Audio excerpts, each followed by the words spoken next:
Alright, the night has progressed further. We have located a establishment of some kind. So, Yes. I have to ask, did you guys tell anybody where you're going? Admittedly, no. No. Okay, you then guys- I'm staying in the you pulled room. a Faustus on him.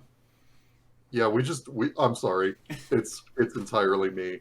It's the same thing I do at events. It'll be mid-conversation, and I'll just be like, what are folks are up to in Brotherhood camp? And just, Frat boy shit. It's always frat boy. well, right, and I get about 75% of the way to Brotherhood camp, run into people at Ferry, and end up walking somewhere else. That's why I'm untraceable at night. Yep. Event ADD. It hurts all of us. Alright.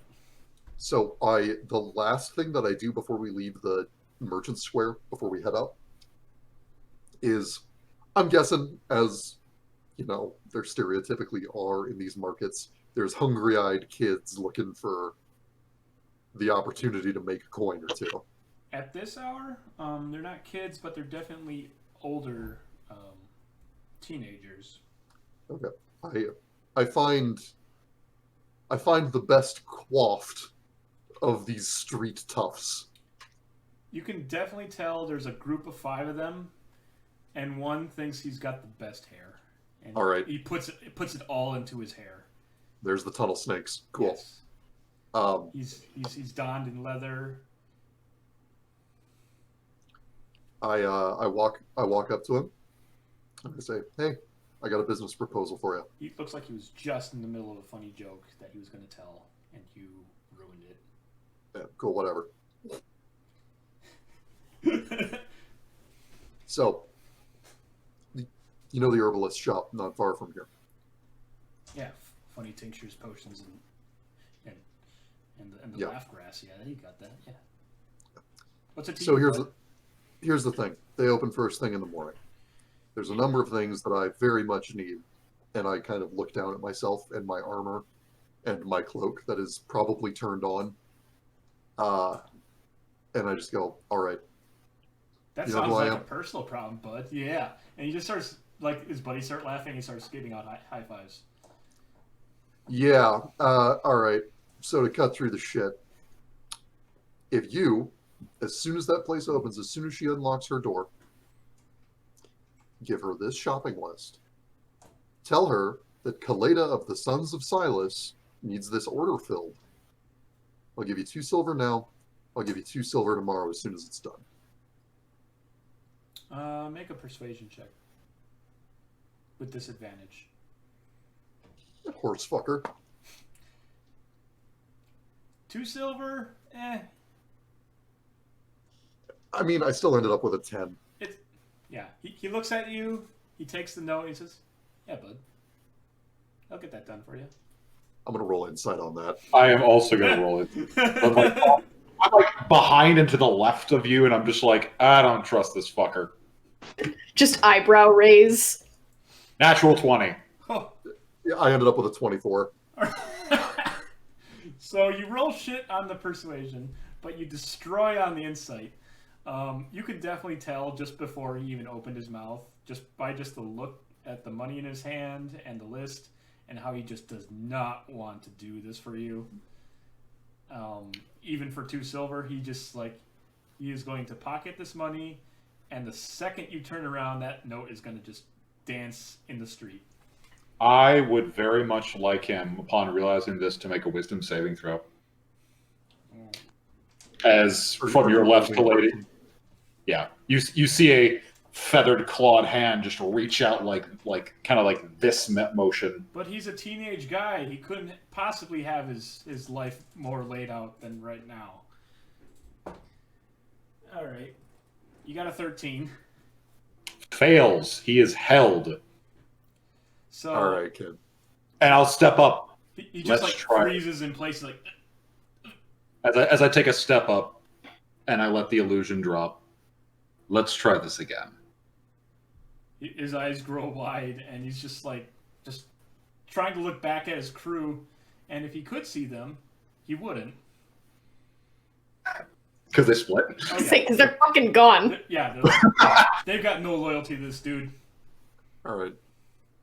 What's your name, son?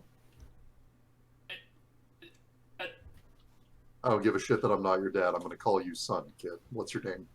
No, he's being held, so he can't really speak too well. Is there any way that you can, like, let him talk without releasing him? Wildcat! I mean, probably. I don't want to, though. Ramanas, let him talk. That's a good answer. That's fair. That's fair. I'll release him, but as I do so, I'll kind of summon the glaive behind me. He tries to play it off cool, runs his hands through his hair. He's like, "Name's Chris." All right, Chris. He's getting ready to dab, but What's up, Chad? You have to say first.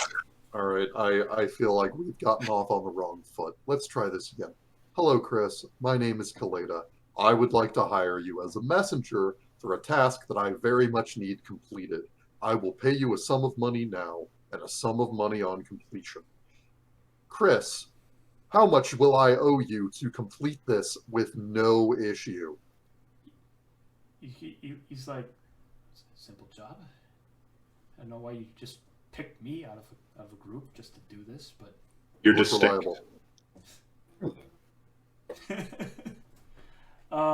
That kind of coiffure takes dedication, kid. It's my whole life, honestly. I don't know anything beyond it." Look, everybody needs to be dedicated to something. And you see, we just with a flourish with his right hand, like expertly. Like if this was a blade, you'd be impressed, but it's not. It's a comb. Snaps out a switch comb. Yep, and just gives it a few flicks because you disheveled him a little bit there. His legacy has been tampered with. And he says, "You know what?" And he still thinks he can try to get one on you, so he's like, 5 gold ought to do it. How about 2 now, 3 in the morning? He looks around, he's like, "Yeah."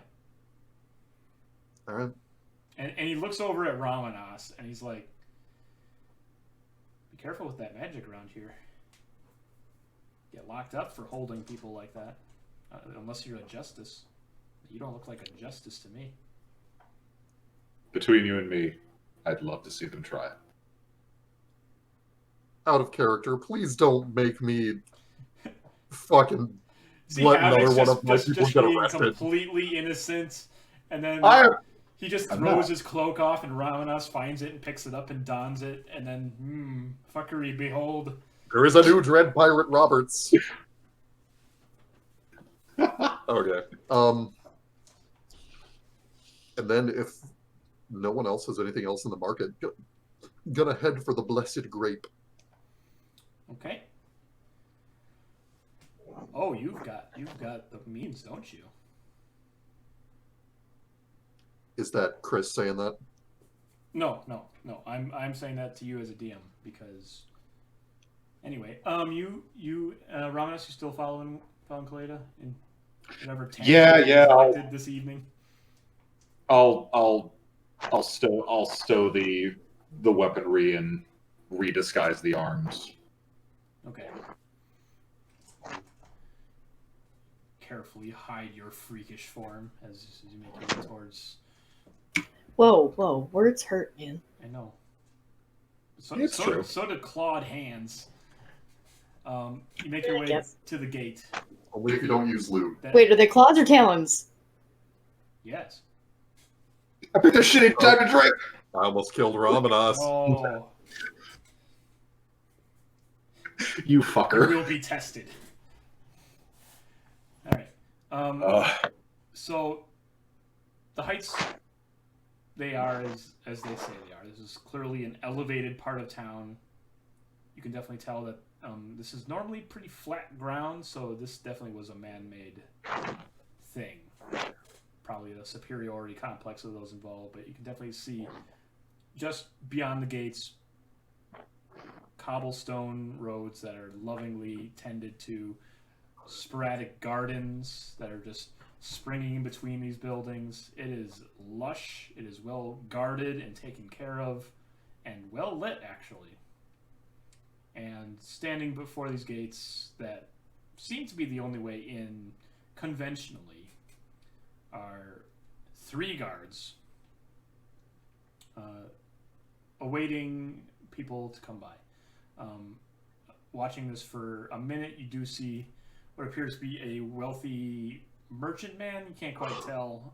He just looks at them. They seem to recognize them, and he walks through without issue.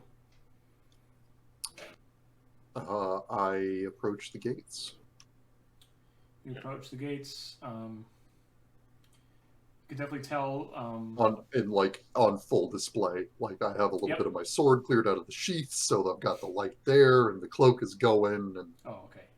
If you are going to attempt to look fantastical, I believe there might be a roll with that, a performance check. Can we say it's with advantage because I'm next to him and I'm looking nondescript, so he'll look better by comparison? He won't get it that way, but if you want to aid him more directly, No. feel free to let me know how, and I will give him advantage. If you want to look like a servant to him, that might work. No. What means are we, us Ramanas, willing to go? Okay. Not. I'll prestidigitation to make like So you're not going to be his footstool, but the dirt around his steps kind of like wafting up majestically. okay. Yeah, you put a spell into it, so I'll let Caleidah have advantage then. all right, probably good that you did. That's an 18. 18. It's almost like a choir of angels just follow in step with you, and it's just shy of too much. Perfect. Just shy of it. Duh. I literally would have you guys fail if you overdid it, but an 18 is right in the middle. As I walk up, do I recognize any of these 3 guards from the battle? Make Or their unit insignias or anything? just make an intelligence check. See if you can recall. Uh-oh. That's a 17. Got lucky Hey. on the roll. You do recognize one of them. There was actually one of the high guardsmen was actually one of the archers on the walls that was assisting you guys in running the siege weaponry against the foe. And yeah, he feathered a few goblins that were making their way to him. So yeah, he's there. As we approach, Didn't get a name from him, but yeah. I kind of walk up to, or I approach them via him. Yes. And as we're walking up, I hold my hand out and You recognize him. make eye contact, and I say, "I wanted to thank you again for what you did on the wall." he got a 1. All right. He's all like, I mean, we all did our part. He kind of looks at you. He's like, and you are. I'm Caleidah of the Sons of Sylas. This is Ramanas of the Sons of Sylas, I'm going to give him another try since you identified yourself. and this is our compatriot Skydd. Maybe that'll kick him in the head. Not unless he rolls another 1. Okay. I didn't think I was with you guys last time. Yeah, I My don't think assumption I- was I was Oh. drinking and watching the Royal Rumble. Oh, fair enough. We're going to get to you as soon as we're done here. Why do you say that more and more ominous every time you bring that up? Because I got plans. Hmm. I got so much planned.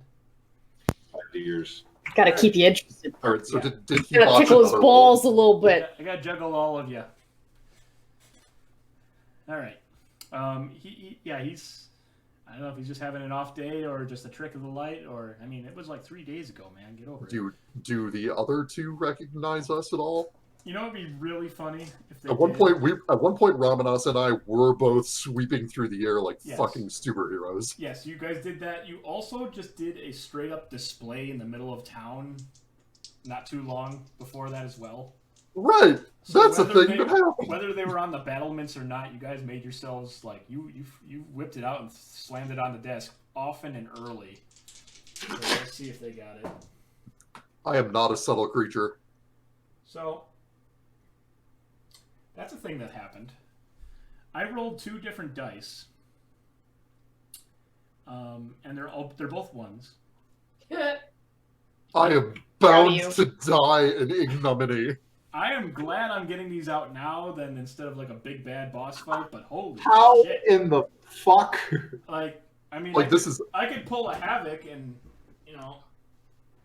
in character. These guys not recognizing me actually stings a little, yeah, like and stings a little in the we just saved your asses and you do not remember me. and these are my How- fancy expansive dice too. How in the actual fuck? So I have rolled 3 ones in a row. This bodes well. Okay. So Anyway, yeah, whether it's just they're a bit addled, maybe it's the end of their shift and they're a bit tired and they don't care who's coming to the gate right now. But right now, none of them notice or care who you are. all right. And the guy at the gate's like, well, we all did our part. You have an invitation. We were invited up to the Blessed Great by Lord Calek. No. Well, let's see the papers then. I hold the papers up. He inspects it, This is for yesterday. and that's kind of what he says. He's like, well, there's some discrepancies here, sir. It seems like you are not invited to the Blessed Great, but instead his manor house. And this is just on the cusp of being expired. So I would like to inquire to you, why are you coming here so late? I imagine that come tomorrow, you'll start hearing from trade routes from Briarbrook of everything that happened there. Which are you familiar with the situation in Briarbrook? Well, let's see. Swear For to the God. fucking love of God! All right. He rolled pretty high. Holy shit! He's like, word gets around pretty fast around these parts, especially when you're a guard. I'm quite familiar with Briarbrook and its plight. I think we sent somebody over a couple days ago, and they're going to go deal with that. Well, they unfortunately will probably not be returning. However, He reaches for his sword. He's like, what do you mean by that? what I mean by that is that my compatriots and I were able to put down the beast. No. And He that, relaxes, and he's like, I mean, anyone can just say that. You got the head of the thing? When it was still in one piece, yes.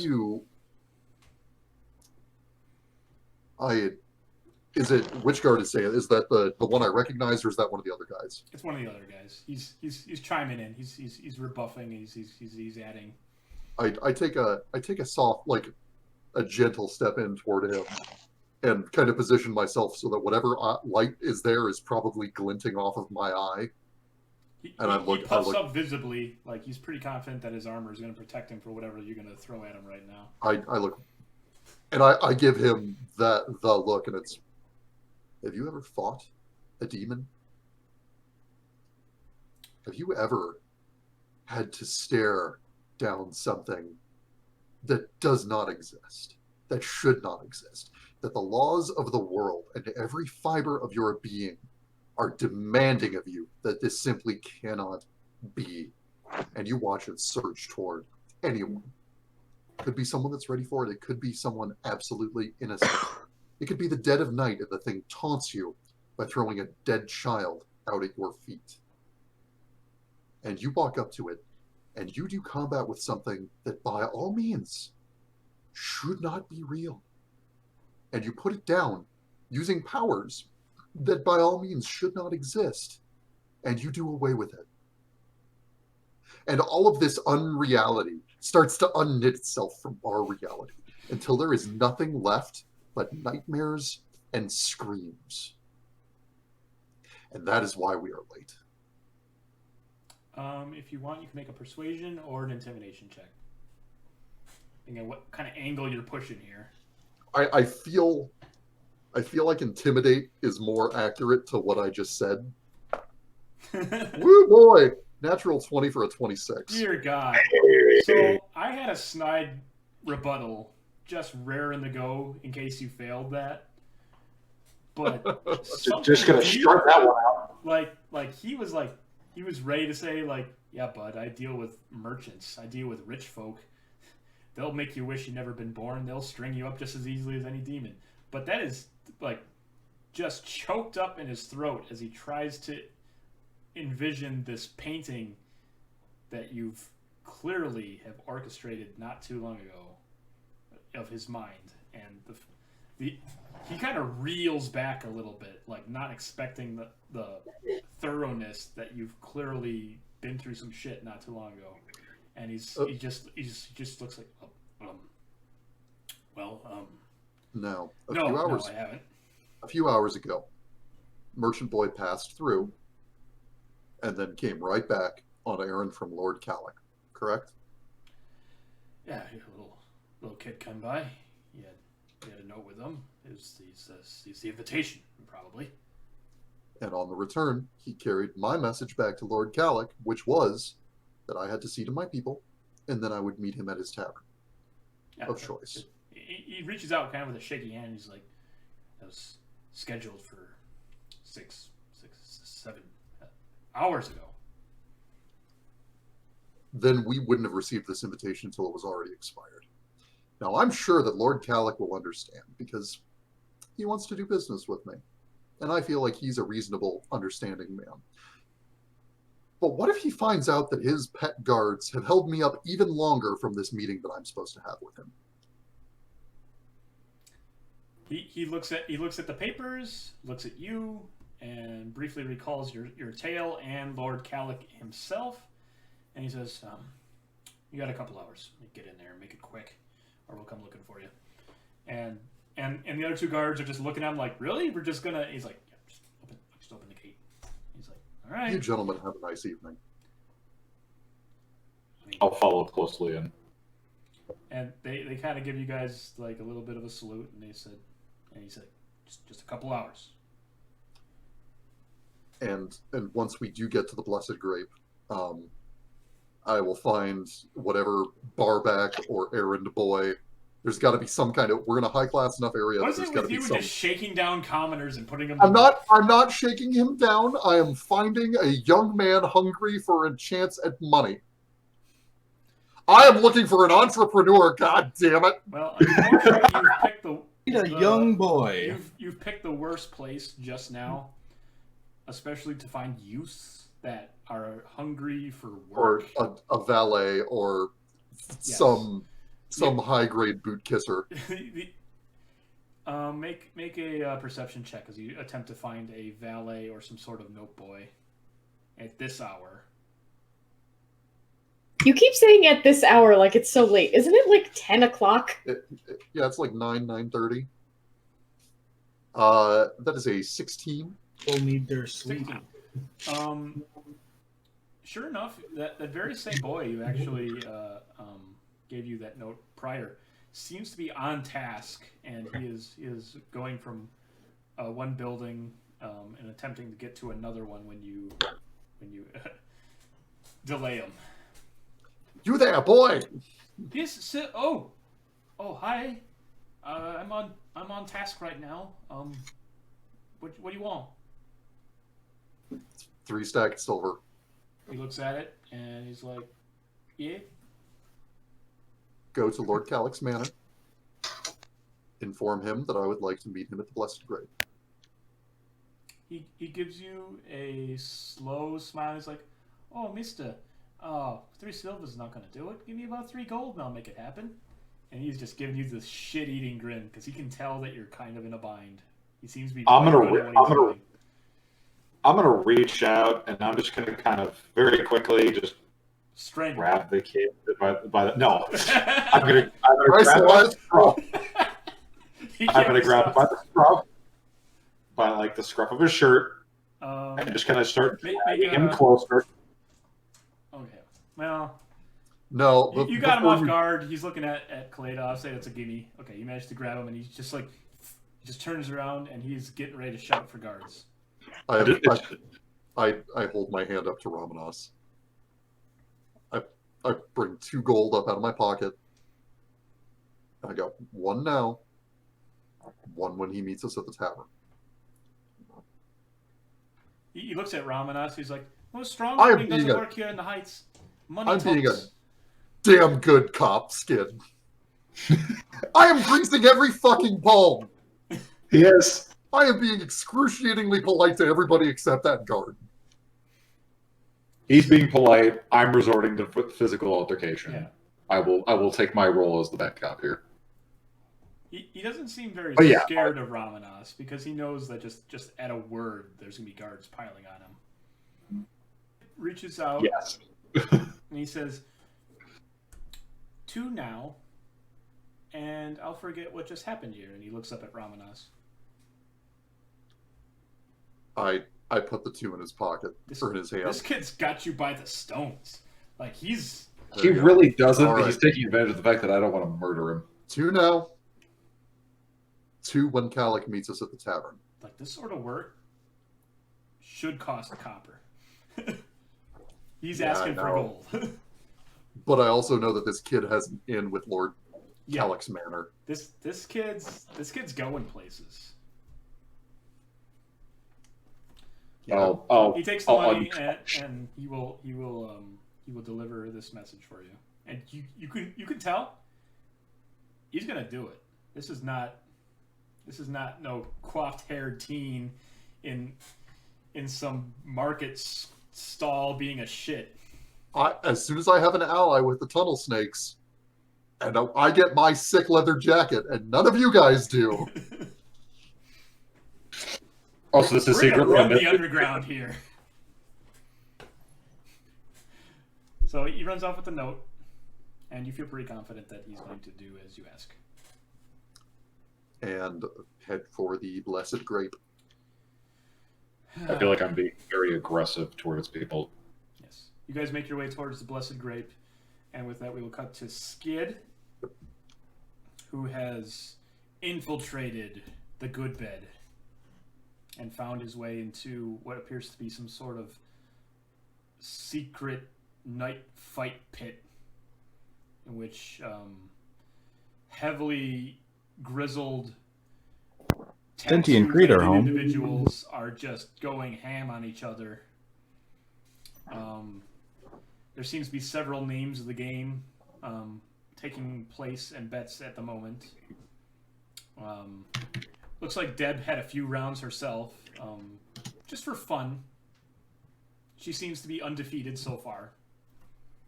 And she seems to just amuse the crowd with her antics and just putting people down in mere moments.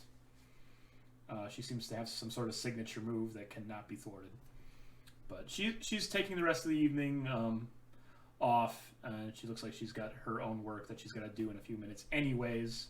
But she's overseeing things. Right now there appears to be a burly, tough, just having just a bare-knuckle box fight with a elf who's just clearly an outboxer who's just keeping him at bay with these light but pinpoint punches, and he just cannot get his mitts on the dude, and he's just dancing circles around him, and people are just like, "Get him! Fuck him up! Put him to bed!"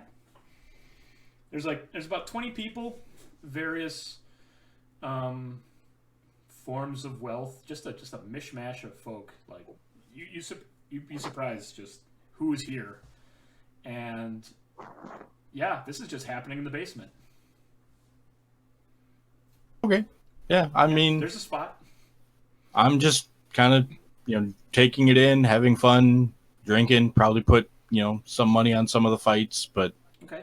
not like doing anything super crazy. I'm just kind of processing. It's been a weird few days. That fight concludes, and it actually the elf actually just eked out a win. He managed to get a few final hits in as he was grappled and was going to get just squeezed of all his breath. But those last 2 bops on the back of his skull managed to put him down. It's empty. Speaking of highlights, appears to be one of the biggest fights seems to be unfolding. The announcer seems to really hype up this individual, a halfling with a mask on his face, and known only as the Masked Avenger, the Dungeon Master. Just this very short, hairy, wily individual. And a half-orc, just covered in tattoos. He's got more abs than he knows what to do with them. And he seems already confident this fight is done, but it's quite clear that he has not met this halfling. Are we looking at the Rey Mysterio versus Big Show? It really does feel like that kind of fight. That's what I was getting to. And you feel like it's going to be just another standard boxing match, but they say, "Oh, we've got ourselves a treat, a big treat for you." We're going to play a little bit of bloodletting this round, and you just hear the chant "knife, knife, knife, knife," and a blade is brought forth, and both individuals are told to kneel and put their hands upon their knees, and the knife is put in between those two. Oh, are we playing butt dagger? I'm just kidding. No, they're playing a Sandplane specialty. And bets and they're just sitting on their knees, and they're just staring at each other. Well, you can tell one is staring. The other one, you don't know. His mask is colorful and wrought with trim and is quite good at covering his face. And bets 20 gold on Rey Mysterio. 20 gold on him? 20 gold on Rey Mysterio. All right. They seem to favor him, 2-1 odds. And actually the half orc himself kind of just like, really? 2-1? This little shit? I don't think I need the knife.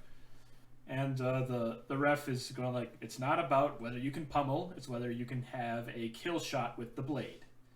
It's about speed and precision. You think you got that big guy? And he just slaps him on the shoulder and on the face a little bit. He's like, oh, God, no problem. We'll get that knife from her, no problem. And the match starts, and just lightning quick, you see this halfling just snatch the dagger and just make his way up this half orc, and he's just reaching all around trying to get a hold of him, but he's just always just one step ahead. And eventually the half orc manages to get a squeeze on him, and the blade gets dropped, and it's just a mad dash. But after about 2-3 minutes of just frantic squirrel combat, the halfling manages to get on top of the half orc and place the blade to the back of his neck and hold him by his dreads that he was sporting earlier. And with that, the fight was over in moments. And people lose their shit, including the half orc. 9. He is just slamming the mat. And you just see just a trickle of blood on the blade as to indicate his victory. And the halfling is actually taking it pretty calmly.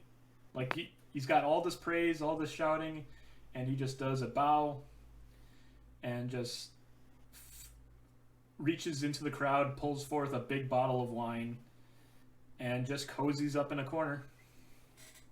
And the half orc is just sitting, like, just very perplexed as just to what unfolded here.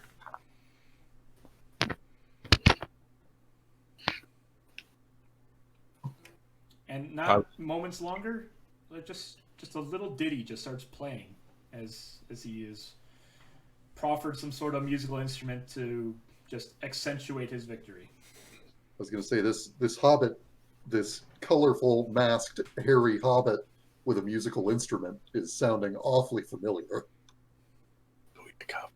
619.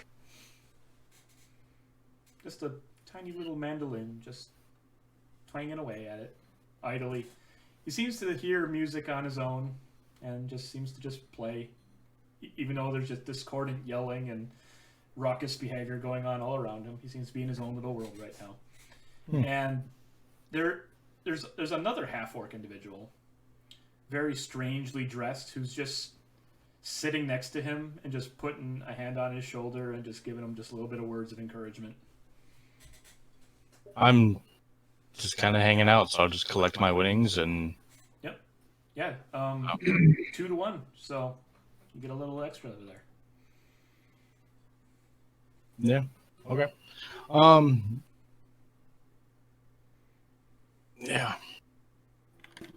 Yeah, like that. I'm just literally I'm letting the story kind of hang out for a while. Yeah. I'm not really. I'm not. A few more fights go by. Deb, she actually sees you,